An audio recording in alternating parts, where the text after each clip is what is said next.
Bonjour les parents, pères et prudents. Aujourd'hui j'échange avec Philippe Chamaret. Philippe dirige l'Institut éco-citoyen pour la connaissance des pollutions, qui se trouve à Fos-sur-Mer, un institut qui étudie les pollutions environnementales et leurs potentiels impacts sur la santé. On discute notamment des activités de l'Institut éco-citoyen, de comment elles peuvent être utiles aux parents fréquentant les zones étudiées, de comment on peut contribuer à des projets de sciences participatives et d'autres sujets. Voilà, j'espère que vous y trouverez des choses utiles. Et je vous amène Philippe Chamaret.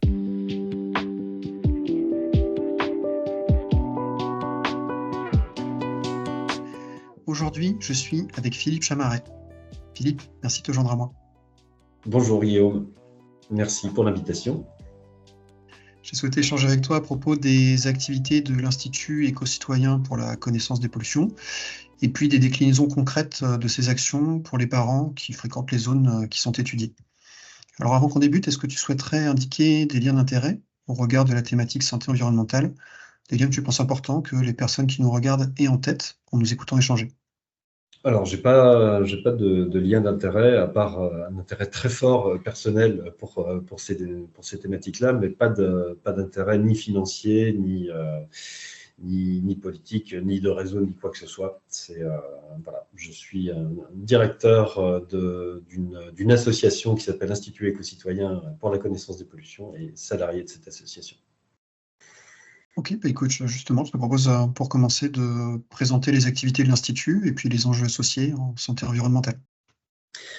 Donc l'Institut, tout d'abord, c'est un centre de recherche sur les effets des pollutions sur l'environnement et la santé, basé à Fos-sur-Mer, donc en plein cœur de la zone industrielle-portuaire de Fos-sur-Mer, depuis 2010. Donc ça fait maintenant 14 ans d'existence de cet institut. Donc, qui a une existence matérielle, une existence aussi au niveau du personnel, puisque on est aujourd'hui 13 personnes, dont 9 personnes permanentes, à faire marcher, à faire fonctionner cette association. Et cette équipe de 9 à 13 personnes est équipée également de matériel qui lui permet d'intervenir sur le terrain. Donc en fait, voilà, l'Institut, c'est une structure qui recherche en matière de toxicité et en matière de présence dans l'environnement tout ce qui concerne les pollutions et notamment les pollutions industrielles. Donc ça, c'est pour la connaissance des pollutions. Et puis sur l'aspect très lié citoyen, j'ai souvenir que tu m'expliquais qu'en fait, une des originalités de l'Institut, c'était que les problématiques de départ, ça partait d'expressions de citoyens de la zone. Absolument. La création de l'Institut, elle a été demandée par les citoyens, donc elle a été initiée par les élus qui les ont entendus, des citoyens qui se sont posé la question de savoir ce que font les pollutions. Déjà, qu'est-ce qu'une pollution ? Et à l'époque, en fait, en 2010, il faut se remettre un peu dans le contexte historique, c'est que la ville de Marseille projetait de construire son incinérateur à 50 km de son propre territoire, donc de Marseille, pour l'installer dans la zone industrielle de Fos. Donc c'est là où il y a eu une controverse très forte sur déjà une décision d'une collectivité pour implanter un incinérateur de déchets. En plus, ce n'est pas n'importe quelle installation, un incinérateur de déchets au-delà de ses frontières, dans une autre ville. Et donc voilà, ça a ouvert la porte au questionnement et à l'existence de la question qui entoure les pollutions. Donc une demande citoyenne qui a été qui s'est matérialisée dans cet institut, dans ce groupe. Donc on aura peut-être l'occasion de revenir sur sa gouvernance partagée, mais enfin c'est un centre d'études et qui s'est doté dès le départ d'une capacité citoyenne, c'est-à-dire d'une fonction de recherche participative, justement pour profiter, alors c'est profiter dans le bon sens du terme, c'est-à-dire pour bénéficier de la dynamique citoyenne, la dynamique qui est issue en fait de ce questionnement permanent sur les effets des pollutions sur la santé. Ouais, je peux te faire un retour d'expérience à mon niveau là, sur cette idée de partir des questionnements de la société civile. Moi, je travaille dans un institut où, parmi les organes de gouvernance, ça doit, de mémoire, arriver à peu près aussi vers 2010. Il y a un organe qui est censé représenter la société civile au travers différents types de parties prenantes, donc monde académique, associations, syndicats, industriels, élus du territoire, ce genre de choses-là. Et ça participe donc à la gouvernance de l'Institut. Et j'ai eu l'occasion de travailler sur des projets avec eux, et je me souviens qu'ils avaient effectivement des idées fortes du genre, bah, de toute façon, vous pouvez faire les meilleures expertises possibles. Si vous ne répondez pas à la bonne question, de toute façon, il n'y aura pas de bonne réponse si vous n'avez pas les bonnes questions au départ. Absolument. Et alors, je pense que tu fais référence au corps. Oui, d'accord, oui, exactement. Ouais. Voilà. Ouais, ouais. Donc, on a eu l'occasion à l'Institut de travailler ou d'interagir aussi avec le corps, qui est une initiative tout à fait remarquable, parce que l'INERIS, effectivement, c'est un institut, disons, de référence pour l'État.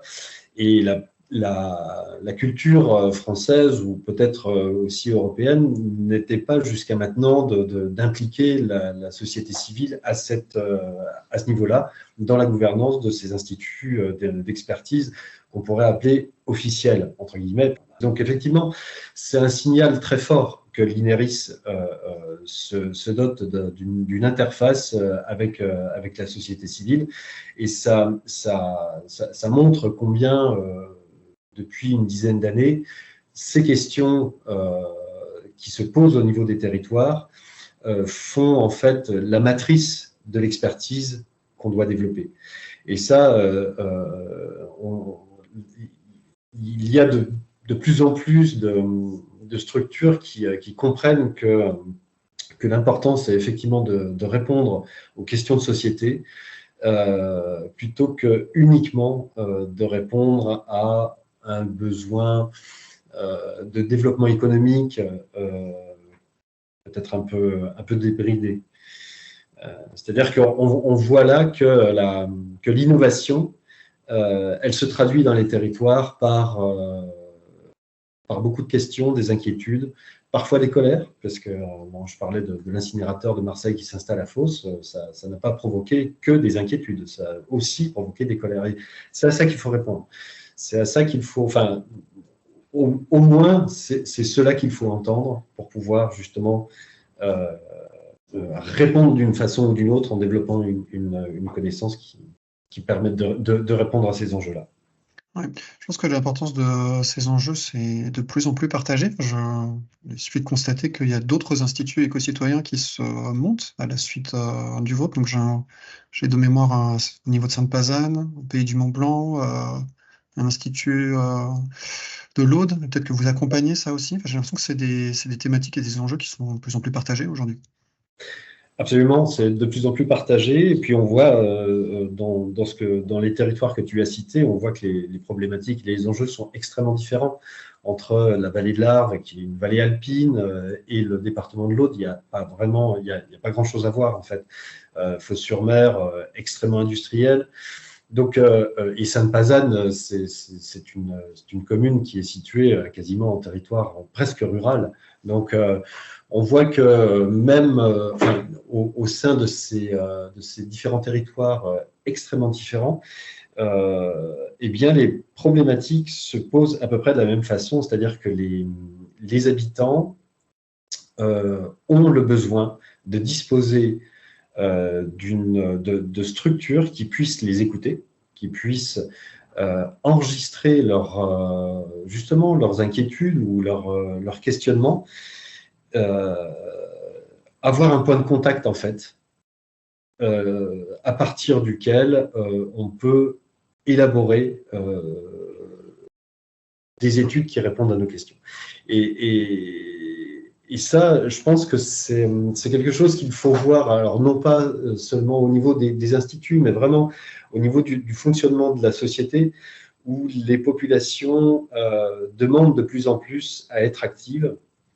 Et l'action, elle passe effectivement par l'expertise scientifique aussi.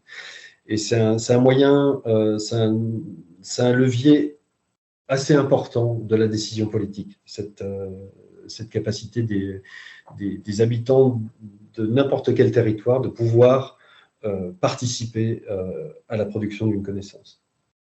Oui, je voulais en profiter aussi pour rebondir sur un des points sur lesquels tu avais insisté quand on préparait cet entretien, sur le fait que les instituts éco-citoyens n'ont pas, ont pas un positionnement par principe qui s'oppose aux organismes publics de référence. Vous n'êtes pas dans une logique de contre-expertise a priori. Enfin, j'imagine que ça pourrait arriver sur certains dossiers spécifiques, pourquoi pas.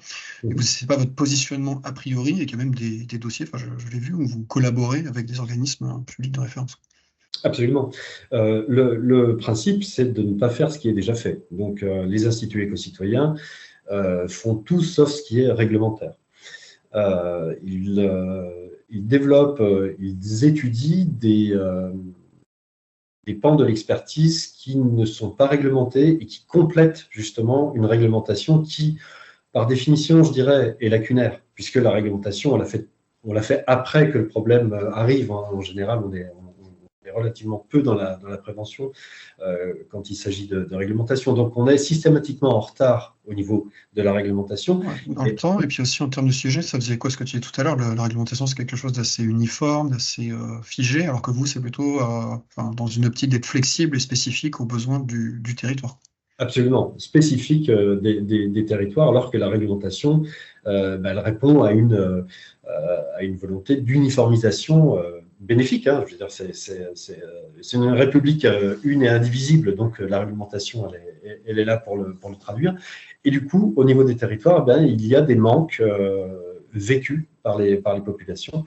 Et les instituts éco-citoyens ont vocation à répondre à ça et à être un peu les aiguillons d'une réglementation spécifique. Par exemple, les arrêtés préfectoraux pourraient tout à fait se fonder sur les études développées par les instituts éco-citoyens pour coller le plus possible aux besoins de prévention de certaines activités. La vallée de l'Arve accueille une activité industrielle centrée sur le décolletage, ce qui est tout à fait spécifique de ce territoire. Il y en a nulle part ailleurs, hein, je crois, en France. Et du coup, on peut bien imaginer que les dispositifs de suivi environnementaux devront être spécifiques à cette activité, ce qui n'est pas forcément le cas actuellement. Ok, très bien. Alors si on revient sur un peu le cœur du type d'entretien que je réalise, sur la base des travaux que vous avez faits, des résultats que vous avez obtenus, ou d'une manière générale, comment ça peut se décliner en action, en bonne pratique ou en résultats concrets pour des individus, en particulier pour des parents, notamment des zones que vous étudiez?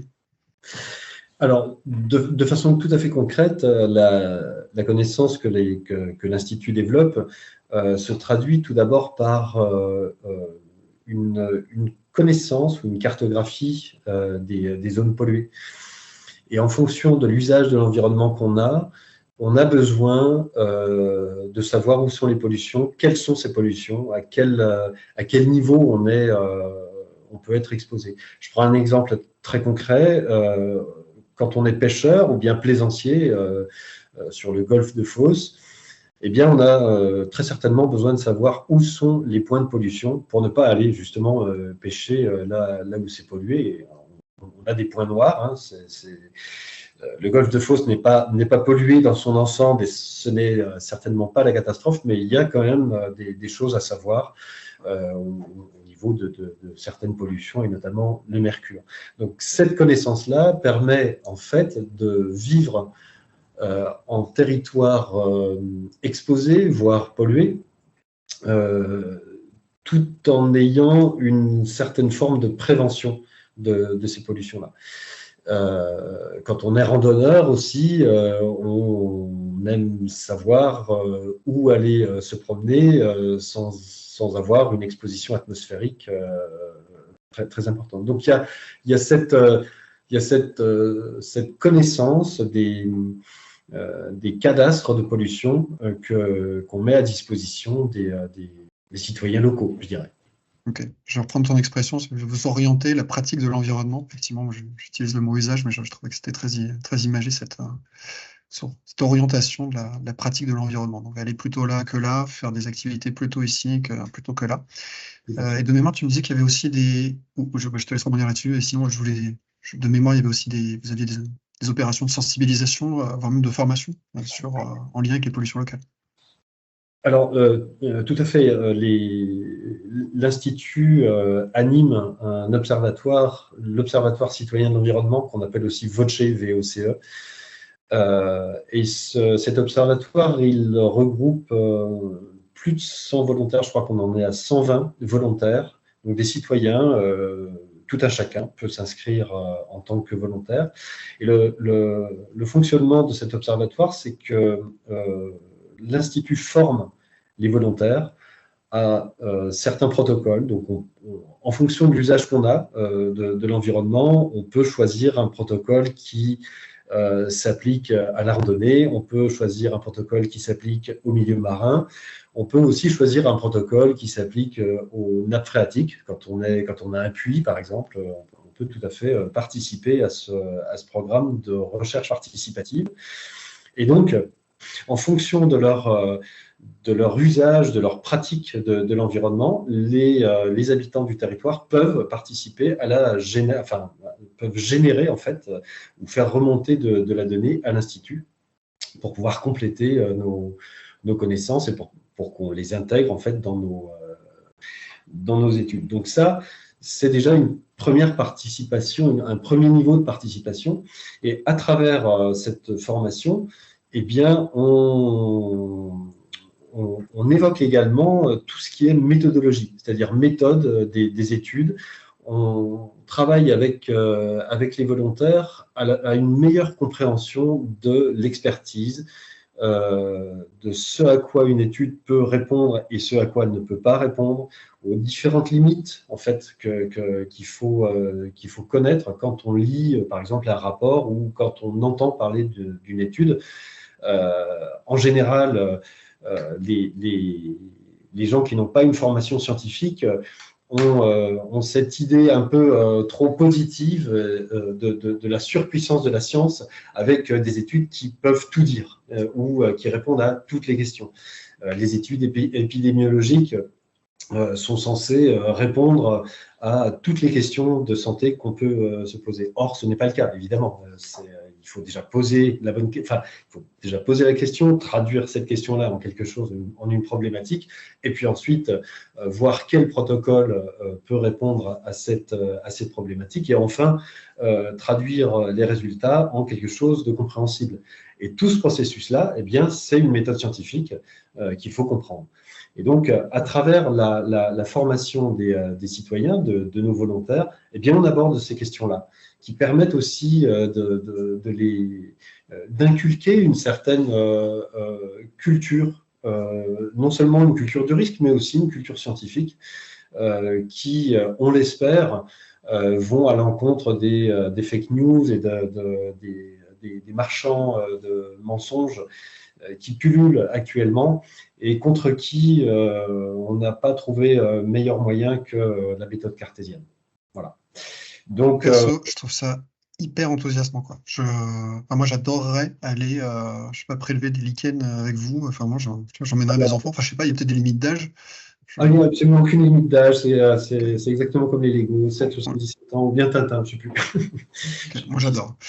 Et donc, en gros, les deux apports, c'est donner de la connaissance pour orienter les usages, orienter la pratique de l'environnement. Et puis l'autre, c'est, moi je vois ça comme participer à augmenter l'autonomie des gens, c'est-à-dire les informer sur la nature des pollutions, sur la méthode scientifique, sur les incertitudes associées, donc ce qu'ils peuvent en faire en termes d'interprétation, en termes de bonne pratique. J'ai souvenir aussi de mémoire que tu disais, c'était intéressant aussi, parce que ça permettait de mieux communiquer avec les représentants, avec les personnes politiques locales pour influencer la décision, quoi. Absolument, parce que alors non seulement la formation des volontaires, mais aussi l'existence d'une connaissance et la diffusion de cette connaissance au sein d'une population fait que quand il y a un débat public, par exemple, eh bien, les citoyens peuvent parler de choses qui ne sont pas forcément réglementées, qui ne sont pas forcément même très bien connues de l'autorité. Et donc, on arrive à une sorte de plan d'égalité dans la discussion. Alors, évidemment, pas dans l'expertise, mais au moins dans la discussion, où un habitant lambda peut parler de particules ultra fines, par exemple, de la genèse des particules ultra fines qui sont générées à partir de gaz et certaines connaissances comme ça, en fait, qui arrivent dans le débat public comme étant un marchepied à une discussion sous la forme, enfin une discussion sous l'égide de l'égalité entre l'autorité et un habitant. Et ça, c'est vraiment fondamental dans la qualité de la discussion que les différentes parties peuvent avoir et dans l'objectif du débat public. Parce que finalement, un débat public, c'est pas forcément un endroit où on se dispute et où on se crie dessus. On peut le faire. Mais au bout du processus, il faut quand même arriver à une certaine forme d'entente ou bien à l'identification de certains manques. C'est-à-dire, si on se dispute, c'est très certainement parce que au milieu, il y a une étude qui manque ou il y a une connaissance qu'on n'a pas. Et donc, le débat public, il doit arriver à ça, à un constat de certaines lacunes ou bien le constat d'un certain accord. Ça n'empêche pas de se disputer. Mais en tout cas, l'expertise ou la connaissance des gens, des habitants qui participent à ces débats publics, elle est fondamentale dans la qualité et dans le processus de débat. Ok, donc toujours sur ce thème, au-delà des actions d'information ou de formation que vous pouvez avoir, typiquement, autour de toi, tu offres quel livre sur ces sujets-là? C'est quel livre que tu aimes bien offrir? Alors, typiquement, là, sur ces sujets, en ce moment, j'offre très, très régulièrement le livre de Christelle Gramaglia qui s'appelle « Habiter les pollutions » et qui revient justement, qui fait une description très précise, très détaillée du vécu des populations en zones polluées. Et donc, il y en a beaucoup, hein, des zones polluées en France. C'est pas forcément la catastrophe, mais en tout cas, sur toutes les zones industrielles, voire d'ailleurs des zones agricoles qui sont aussi polluées potentiellement polluées par les pesticides. Donc, cette notion de pollution, elle affecte beaucoup de gens, en fait, en France. Et Christelle Gramaglia revient sur ce vécu, sur le fait d'habiter sur un territoire contaminé et quels sont les processus qui rentrent en jeu pour pouvoir effectivement vivre dans cet environnement tout en ne vivant pas dans l'enfer. Voilà. Donc, s'approprier la question des pollutions, aller au-delà des clivages entre les différents types d'acteurs, entre les autorités, les acteurs économiques et industriels. C'est-à-dire, habiter les pollutions, ça veut dire prendre part au fonctionnement du territoire et au processus de décision. Et ça, à travers la science, c'est un des moyens qu'on privilégie. Et donc voilà, Christelle Gramaglia revient là-dessus. Et puis il y a un autre livre aussi que j'offre très volontiers, et ça depuis assez longtemps, c'est La ferme des animaux d'Orwell, parce que voilà, ça décrit assez finement le fonctionnement de l'humain dans sa fonction politique. Et ça apprend beaucoup de choses, non seulement au niveau de l'histoire, enfin ça revient sur beaucoup de choses au niveau de l'histoire, et puis sur des choses qu'on vit actuellement. Voilà les deux livres que j'offre. Ouais, j'adore aussi. Je voulais revenir sur le premier, suite à notre premier échange là, que j'ai mis dans ma liste de lecture, parce que j'ai bien compris que c'est sur des... Enfin, je parle sous ton contrôle, hein, que ça porte avant tout sur des zones spécifiques, avec des problématiques spécifiques. Mais ces questions et ces réflexions sur comment vivre dans un environnement dégradé, je crois que c'est des questions que la plupart des gens se posent maintenant, quelle que soit la zone où ils habitent, donc avec des problématiques et des sensibilités différentes. Et d'ailleurs, je voulais te demander si quelqu'un vient te voir, je sais pas, à l'issue d'une réunion publique ou dans un autre contexte, il vient te voir voilà, si un parent venait te voir, s'il exprimait du mal-être, comme de l'éco-anxiété par exemple, en lien avec ce qu'on vient de se dire, une éco-anxiété en lien avec certains enjeux de santé environnementale que tu traites ou que l'Institut traite, qu'est-ce que tu lui dirais pour lui remonter le moral si pertinent? Pour lui remonter le moral, je ne sais pas si ça remontera beaucoup le moral de cette personne, mais déjà, je lui dirais que moi-même, je suis assez anxieux et que c'est quelque chose qu'on peut partager. C'est quelque chose qui peut... Enfin, l'anxiété, elle peut évoluer non seulement dans le fait de ne pas se sentir seul par rapport au problème, mais aussi dans le fait de pouvoir participer au règlement de ce problème. Et alors, ne pas se sentir seul, c'est déjà une chose, parce que l'un des principes de l'Institut, c'est de faire les choses de façon partagée. Et c'est pour ça qu'on implique les citoyens, c'est pour ça aussi que la gouvernance même de l'Institut, c'est une gouvernance qui implique toutes les parties prenantes d'un territoire. Donc cette notion de partage, j'en discuterai avec lui. Et puis, je lui dirais sur la question de la participation, je lui dirais que finalement, les problèmes du monde, ce sont peut-être et très certainement des problèmes qui peuvent être réglés au niveau politique.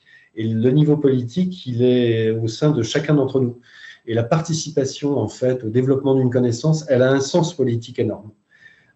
Elle permet de mettre le doigt, d'ouvrir les yeux sur certaines problématiques et de peser sur ceux qui prennent des décisions.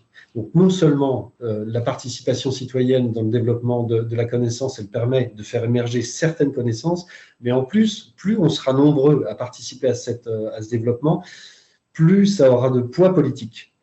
C'est-à-dire que la connaissance, elle sera portée par un grand nombre de personnes qui croient en quelque chose qui a été développé de façon sérieuse avec des centres de recherche, avec aussi des organismes de l'expertise d'État, etc. Tout le monde. Et là, je pense qu'on se dotera